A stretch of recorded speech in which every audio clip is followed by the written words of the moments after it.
Hello दोस्तों, मेरे YouTube channel पर आपका स्वागत है। तो चलिए कहानी शुरू करते हैं। कहानी अच्छा लगे तो प्लीज़ चैनल को लाइक सब्सक्राइब और शेयर जरूर कीजिए। इधर शीशों पर कुबेर का चैप्टर क्लोज हो चुका था। मीरा अमृत के सीने से लगी रो रही थी और कशिश उन दोनों को बस देखे जा रहा था। डेविड और लीजा, जो कि मृत्युंजय के साथ आए हुए उसकी तरफ देख रहे थे। विप्लव चुपचाप सिर झुकाकर मृत्युंजय के सामने खड़ा था और मृत्युंजय उसे बुरी तरीके से घूर रहा था।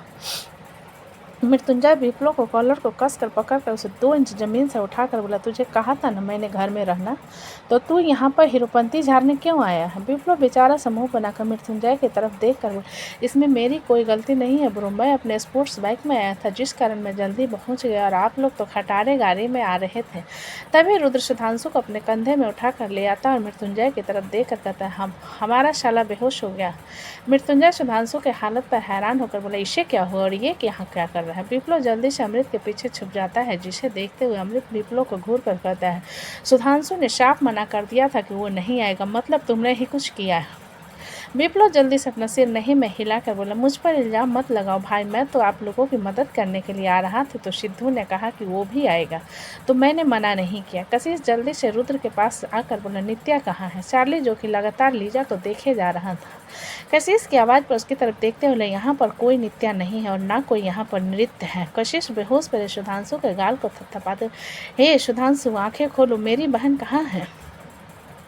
मृत्युंजय कशिश को सुधांशु से दूर करते हुए बोला, मेरे साले को क्या पता, वो बेचारा खुद बेहोश है, अब होश में आएगा तब पता चलेगा। इतना कहते हुए मृत्युंजय अपना रुमाल निकालकर सुधांशु के बाजू पर बांध देता है, जहां से हल्का खून बह रहा था।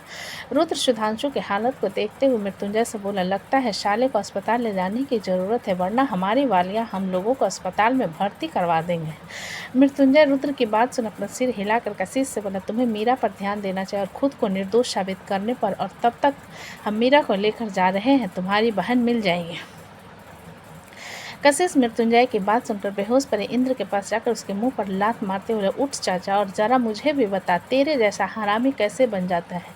डेविड कशिश को इंद्र से दूर करते हुए, तुम ज़्यादा गुस्सा उतारने की कोशिश मत करो, क्योंकि एक तरीके से विक्टिम है। तुम्हारे एक और साले शोभित के सास की मर्डर का, क्योंकि वहां पर गया था। मृत्युंजय अपनी आंखों में आग लिए इंद्र की तरफ देखते हुए अमृत से बोला, बेसमेंट तैयार करो। अमृत अपना सिर नहीं में हिलाते हुए, इसे सजा कानून देगी, तुम अपने हाथ गंदे क्यों करना चाहते हो? मृत्युंजय अमृत की बात पर बोला, काफ़ी वक्त से मेरे हाथ गंदे नहीं हुए, इसलिए बस गंदे करना चाहता हूँ। इतना कहकर मृत्युंजय डेविड की तरफ देखता है और मीरा के हाथ को पकड़कर उसे अपने साथ लेकर बाहर की तरफ चला जाता है। लीजा, जो कि इधर उधर देख रहे थे, एक बॉक्स को देखते हुए उसे खोलती है तो उसके अंदर बहुत सारे बम थे, जिन्हें देखकर वो जोर से, यहाँ पर बम है, जिस पर विप्लव एक बम उठाकर उसे चेक करने लगता है और उसकी स्प्रिंग निकालता है, जिसे देखकर लीजा उसके हाथ से छीनकर फेंकने के बाद विप्लव के हाथ को पकड़ कर कहते, गधे, चलो यहाँ से। इतना कहकर लीजा विप्लव के हाथ को पकड़कर भागते हैं। वहीं चार्ली, जो कि दूसरी गन के स्प्रिंग को खोल चुका था, वो भी उसके पीछे फेंक देता और सभी लोग वेयर हाउस के बाहर की तरफ भागते। एक जोरदार धमाके के साथ पूरा वेयर हाउस आग की लपटों में लिपट जाता है। लीजा और बाकी सब वेयर हाउस से दूर आ जाते हैं तो विप्लव लीजा को गले लगाते हुए, तुम कितनी समझदार हो मेरी बहन। इतना कहकर विप्लव लीजा के गाल पर चूम लेता है। लीजा विप्लव को खुद से दूर कर एक थप्पड़ उसके गाल पर जड़ कर बोली, तुम कितने गंदे हो। विप्लव अपने गाल पर हाथ रखकर छोटा सा मुंह बनाकर बोला, अरे मैं तो बस थैंक यू कह रहा था। चार्ली विप्लव की बात पर उसे घूरते बोला, तो ये कौन सा तरीका होता है किसी अनजान लड़की को किस करने का, तुम्हें शर्म नहीं आती? विप्लव चार्ली को शक भरी नज़रों से देखते हुए, कहीं तुम लाइन तो नहीं मार रहे हो ना लीजा दीदी को? तो बता दो, वो बहुत खतरनाक है। चार्ली प्यार भरी नज़र से लीजा को देखते हुए विप्लव से बोला, तो मैं मार खाने को भी तैयार हूँ। लीजा एक नज़र चार्ली को देखने के बाद थोड़ी तेज आवाज़ में डेविड से बोली, ब्रो जरा इस आशिकी उतरे, मेरे पास टाइम नहीं। इतना कहकर लीजा कार की तरफ चली जाते हैं। डेविड लीजा की बात सुनकर उसे एक नज़र देखने के बाद चार्ली से बोला, इसे जल्दी से पटाकर मेरी ज़िंदगी से दफ़ा करो। चार्ली चमकती आंखों से डेविड की तरफ देखते हुए बोला, क्या मतलब, तुम मेरे साले और तुमने मुझे परमिशन दे दी तुम्हारी बहन को पटाने के लिए? डेविड चार्ली के कॉलर को पकड़कर उसके पास ला से घूरते बोले, बिल्कुल सही, लेकिन ज़रा वो खतरनाक है। उसके पसंद की चीज़ उसे ना मिलने पर वह मुँह नहीं चलती, सीधा हाथ और पैर चलाती है, इसलिए मैं उसे जल्दी से दफ़ा करना चाहता हूँ, तो तुम ज़रा बच कर रहना। इतना कहकर डेविड चार्ली के कॉलर को ठीक करके कार की तरफ चला जाता है। चार्ली को अब थोड़ा सा डर लग रहा था, जिसे देखते हुए विप्लव बोला, अरे आप डर क्यों रहे हो? आपने वो कहावत सुनी नहीं क्या, प्यार किया तो डरना क्या, और बीबी जुल्मी हो तो किसी के सामने कहना क्या? चार्ली ने डरी हुई आवाज़ में कहा, जिसे सुनकर विप्लव बुरा सा मुंह बनाकर, आपने इतने अच्छे कहावत की बैंड बजा दी, खैर मैं जा रहा हूँ।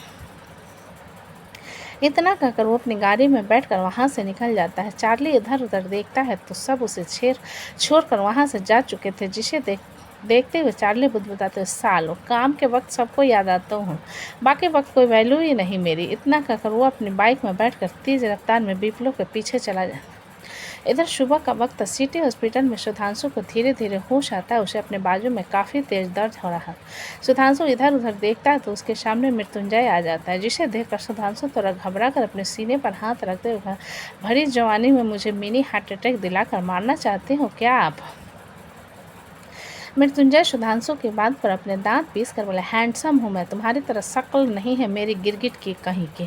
ये बताओ नित्या कहाँ है? सुधांशु मृत्युंजय की बात सुनकर अपने दिमाग पर जोर लगा था। मैं नित्या को लेने गया था, मैं उसे लेकर आ भी रहा था, पीछे से एक चोटी वाली ने मेरे सिर पर रॉड से मारा और मैं बेहोश हो गया। बस इतनी ही स्टेमिना थी तुम्हारी, इसके अलावा कुछ नहीं कर सकते थे? मृत्युंजय ने कटाक्ष करते हुए कहा।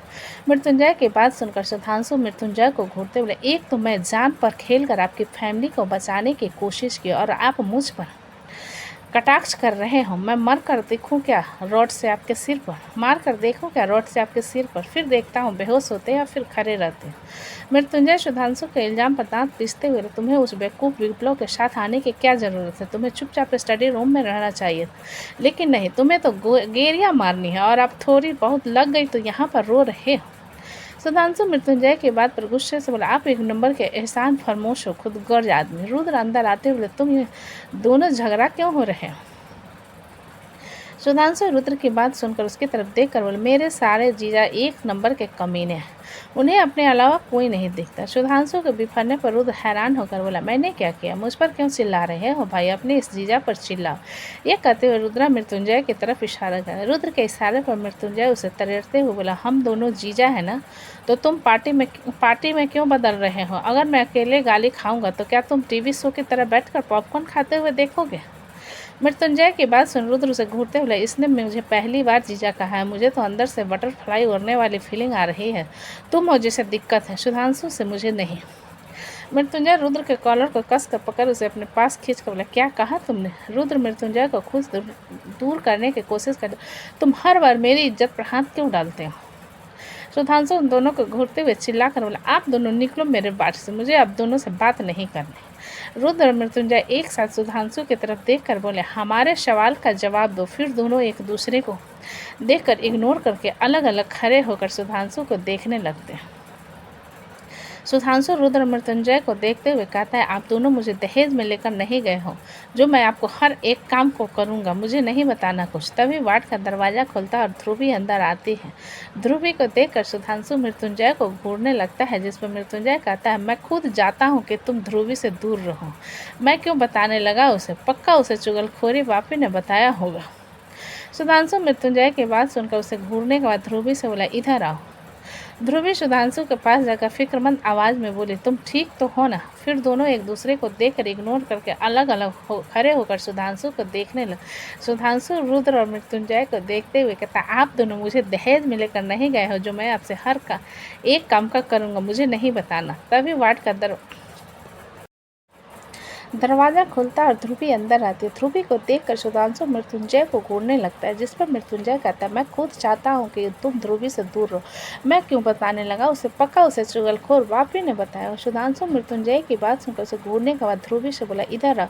ध्रुवी सुधांशु के पास जाकर फिक्रमंद आवाज़ में बोले, तुम ठीक तो हो ना? सुधांशु ध्रुवी को अपने पास बैठा कर बोला, मैं ये करना तो नहीं चाहता, लेकिन तुम्हारे भाई को बताना ज़रूरी है कि इस बार मैं तुम्हें अपने हाथ से नहीं जाने दूंगा। सुधांशु की बात सुनकर ध्रुवी कंफ्यूज होते हुए मैं समझी नहीं। सुधांशु तिरछी मुस्कान के साथ मृत्युंजय को देखने के बाद ध्रुवी के चेहरे को पकड़कर उसके होठों पर अपने होठ रख देता है। ये देखकर मृत्युंजय का चेहरा गुस्से से लाल हो जाता है। वहीं रुद्र अपने मुंह पर हाथ रखे हुए कहते हैं, बाप रे। सिटी हॉस्पिटल सुधांशु ध्रुवी को किस कर रहा था। वहीं ध्रुवी का दिमाग पूरी तरीके से खाली हो गया था। आखिर में सुधांशु ध्रुवी से अलग होकर उसके होठों को सहलाते हुए बोला, मैं बिल्कुल ठीक हूँ। सुधांशु की हरकत पर मृत्युंजय उस पर चिल्लाते हुए, अगर तुम ठीक हो तो मुंह से भी कह सकते थे, ये क्या घटिया हरकत की तुमने।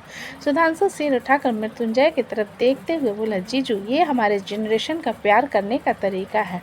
वाह, what the hell are you saying. क्या मैं तुम्हें ओल्ड फैशन लगता हूँ। मृत्युंजय ने गुस्से में सुधांशु मृत्युंजय की आवाज़ और उसके गुस्से को इग्नोर करते हुए ध्रुवी की तरफ देखकर बोला, तुमने किसे बताया कि मैं हॉस्पिटल में एडमिट हूँ। ध्रुवी जो कि मृत्युंजय और सुधांशु के झगड़े को देख रही थी, सुधांशु के सवाल का जवाब देते हुए बोले, मैं तो यहाँ पर महक दीदी से मिलने आई थी। जब वापी ने उन लोगों के सामने कहा कि तुम हॉस्पिटल में एडमिट हो। मृत्युंजय ध्रुवी की बात सुन हैरान होकर बोला, क्या उस बेवकूफ़ विप्लव ने महक के सामने कहा कि सुधांशु हॉस्पिटल में एडमिट है। ध्रुवी को जवाब देते उससे पहले ही दरवाज़ा खुलता और महक दीप ज्योति अंदर आते हैं। महक सुधांशु को बिस्तर पर देखकर जल्दी से उसके पास जाकर, सिद्धू तुम ठीक हो ना। सुधांशु महक की बात सुनकर अपना सिर हिलाकर बोली, हाँ दीदी मैं ठीक हूँ, आपको परेशान होने की ज़रूरत नहीं है। महक सुधांशु को डांटते हुए बोली, मुझे परेशान होने की ज़रूरत नहीं है, तुम पागल हो गए हो क्या। तुम गए कहाँ थे, कहाँ ये तुम्हारा एक्सीडेंट हुआ है। उसके बाद महक मृत्युंजय की तरफ देखते हुए, आप तो ठीक हो ना। मृत्युंजय महक की बात सुनकर अपना सिर हिलाते हुए बोले, हाँ मैं ठीक हूँ, बस सुधांशु अगर आपको गाड़ी ड्राइव करने नहीं आती तो मेरे भाई को दे दिया होता, लेकिन नहीं, आपको तो खुद के ऊपर दिखाने से फुर्सत नहीं मिलती। महक ने मृत्युंजय की बात को बीच में काट कर उसे तरेरते हुए कहा, जिस पर मृत्युंजय अपना सिर नहीं में हिलाते बोले, महक तुम गुस्सा करना बंद करो। दीप मृत्युंजय की बात पर बोला, सही कहा, उसे तुम पर गुस्सा नहीं करना चाहिए, बल्कि उसे तुम्हें जूते और चप्पल से मारना चाहिए। तुम अपना मुंह बंद करके क्यों नहीं रखते, हमेशा हम दोनों बीवी और पति के बीच में बोलते रहते हैं।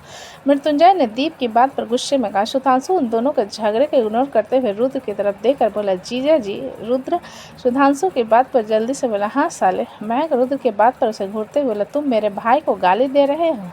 रुद्र जल्दी से अपना सिर नहीं में हिलाकर बोला, साला वाला साला कह रहा था, गाली नहीं दे रहा था। अभी वो तुम्हारा साला बना नहीं है, इसलिए पहले से उसे चने के झाड़ पर मत चढ़ा। मृत्युंजय ने रुद्र को कटाक्ष किया, जिसे सुनकर रुद्रा मुंह बनाते हुए बोला, हाँ पता है तुम्हें सुधांशु पसंद नहीं है, लेकिन मुझे तो पसंद है ना। महक रुद्र की बात सुनकर मृत्युंजय की तरफ देखते हुए, आपको मेरा भाई अभी भी पसंद नहीं है। मृत्युंजय फ्रस्ट्रेशन में महक के पास आकर उसे अपनी गोद में उठाते हुए बोला, तुम्हारे डिस्चार्ज पेपर में रेडी करवा दूंगा, तुम चलो अपने वार्ड में, तुम्हारा भाई बिल्कुल सही सलामत और जिंदा तुम्हारे सामने लेटा हुआ है। महक मृत्युंजय की बात सुनकर बोली, और मेरा बेबी कहाँ है। मृत्युंजय महक को गोद में उठाते हुए बोला, चलो हम अपनी बेबी को ही देख कर आ जाते हैं। सुधांशु बिस्तर से उतरते हुए, मुझे भी देखना है अपने भांजे भांजी को, एक ही बच्चा हुआ है, जुड़वा साबित करने की कोशिश मत करो। मृत्युंजय ने मुड़कर सुधांशु को घूरते हुए कहा, जिसे सुनकर सुधांशु मुंह बनाते हुए बोला, हो तो मुझे भी देखना है, आपने बताया भी तो नहीं बेटा है या बेटी। जिस पर मृत्युंजय सुधांशु को देखते हुए बोला, बेटा है। यह सुनकर सुधांशु चमकती आंखों से मृत्युंजय की तरफ देखते हुए बोला, तो मेरे पास भांजा आ गया है और वो मेरे साथ रहेगा। मृत्युंजय सुधांशु को इग्नोर कर महक को लेकर वार्ड से बाहर चला जाता है और सुधांशु उसके पीछे आने लगता है, जिस पर ध्रुवी उसके हाथ को पकड़ कर कहती है, तुम्हें आराम करना चाहिए, हम बाद में बच्चे से मिलेंगे। जिस पर सुधांशु अपना सिर हिलाता है और सभी लोग उसे अपना ख्याल रखने के लिए कहकर वार्ड से बाहर चले जाते हैं। सबके जाने के बाद सुधांशु ध्रुवी की तरफ देखते हुए बोला, तुमने झूठ क्यों बोला, तो तुम क्या चाहते थे, मैं दीदी को सच बताकर तुम्हें गाली खिलाऊं। ध्रुवी ने सेब काटते हुए सुधांशु से पूछा, जिस पर सुधांशु उदास होकर बोला, मैं नित्या को नहीं बचा पाया। ध्रुवी सुधांशु की बात सुनकर बोली, मैं नित्या से नफरत नहीं करती, लेकिन तुमने कर्म सुना होगा और उसका फल हमें इसी जन्म में मिलता है। सुधांशु ध्रुवी के हाथ को पकड़कर बोला, नहीं ध्रुवी, कुछ नहीं। सिद्ध अगर उस बाथरूम में मैं होती तो मुझे उतना फर्क नहीं पड़ता, लेकिन वहाँ पर बॉबी थी, जिसमें विप्लो जान से ज़्यादा प्यार करता है, अगर उसे कुछ हो जाता तो। ध्रुवी ने सुधांशु को बात को बीच में काट कर कहा। यह सुनकर सुधांशु हताश होकर बोला, मैंने सुना तो था प्यार में लोग पागल हो जाते हैं, लेकिन ऐसा कुछ होता है ये पता नहीं था। ध्रुवी हल्का सा मुस्कुरा कर बोली, कभी कभी लगता है कि मुझे तुम्हारे और नित्या के बीच आना। अगर इसके आगे तुमने कुछ भी कहा ना तो मैं तुमसे बात करना बंद कर दूंगा। सुधांशु ने ध्रुवी को बीच में धमकाते हुए सुधांशु के धमकी को सुनकर ध्रुवी चुप हो जाती है और सुधांशु उसके हाथ को पकड़कर अपने हाथ में रखते हुए कहता है, इन सब चीज़ों के बारे में बात नहीं करते। ध्रुवी अपना सिर हिलाती है। फिर अचानक सुधांशु से कहती है, वहाँ पर तो मीरा भी थी ना, क्या वो ठीक है? सुधांशु अपना सिर हिलाते हुए बोला, हाँ वो ठीक है और आई होप बहुत जल्दी नित्या भी हमें मिल जाएगी। ध्रुवी अपना सिर हिलाते हुए बोले, तुम्हें फिक्र करने की ज़रूरत नहीं है, नित्या मिल जाएगी। वैसे उस लड़के का नाम क्या था? सुधांशु दिमाग पर जोर लगाते हुए बोला, नहीं मुझे कुछ नहीं पता, मुझे उस लड़के का नाम नहीं पता, लेकिन दिखने में अमीर और काफ़ी हैंडसम था और उसकी आंखों में नित्या के लिए भरपूर प्यार था। सुधांशु के बाद तो ध्रुवी उसे अजीब नज़रों से देखते हुए बोली, ये कैसा प्यार हुआ जो सामने वाले पर्सन को तकलीफ दे? ये इंश्योर वाला प्यार होता है जहाँ सामने वाला पर्सन आपसे बहुत प्यार करता है और उसका पार्टनर उसे इग्नोर करे। सुधांशु ने जवाब दिया, जिस पर ध्रुवी उसे देखकर मुस्कुराते हुए बोली, और कभी कभी तुम्हें भी यही महसूस होता है? सुधांशु ध्रुवी की बात पर बोला, मुझे जलन नहीं होती। ठीक है ध्रुवी। ध्रुवी सुधांशु की बात उसकी तरफ फ्रूट से भरे प्लेट को बढ़ाकर बोली, अच्छा मैं नहीं कह रही हूँ कुछ, तुम इसे खा लो, तुम्हें अच्छा लगेगा। जिस पर सुधांशु एक नज़र प्लेट को देखने के बाद ध्रुवी को देखते हुए बोला, मुझे अपने हाथों से खिलाओ। ध्रुवी सुधांशु को घूरने के बाद उसे सिर्फ खिलाने लगती है। तो दोस्तों कहानी कैसे लगी मुझे कमेंट में लिखा। अच्छी लगी तो प्लीज़ चैनल को लाइक करें, सब्सक्राइब करें और ज़्यादा से ज़्यादा शेयर करें। कहानी को पूरा सुनने के लिए धन्यवाद।